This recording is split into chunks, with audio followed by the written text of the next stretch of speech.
пайғамбарымыз қалай ораза тұтты деп ізденбейміз бе екен? Айша анамыздан сұрапты, пайғамбарымыз саллаллаху алейхи ва саллям қалай ораза тұтты екен деп. Сөйтсе Айша анамыз айтыпты, басқа айларды қайдан? Осы айда пайғамбарымыз ерекше болатын. Түнін аз ұйықтайтын, күндізін көп ғибадатта болатын. Түнде бізді қайта тұрғызып, ғибадатқа қарай шақыратын дейді. Қараңызшы, ораза айының барлығы осылай өтеді.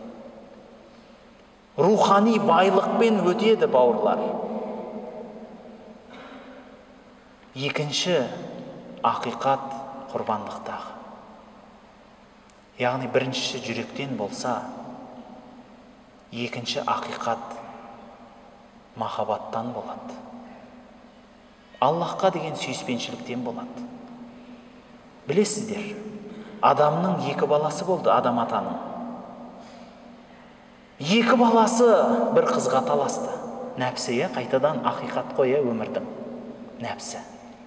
Адам нәпсіге таласады, тамаққа таласады екен. Екі ақиқат. Тамақ. Не істерін білмегенде құрбандық шалыңдар дейді оларға.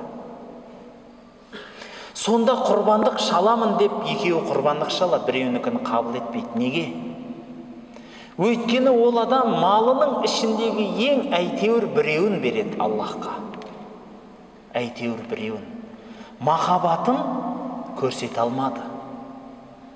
Ал біреуі малының ішіндегі ең мақтысын береді. Ең төресін арнады. Махаббатын дәлелдеді. Аллаға деген махаббат құрбандықта ғана білінбейді. Оразада ол құрбандық, бауырлар.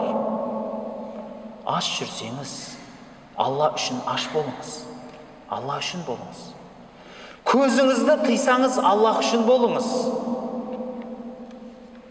Бауырлар,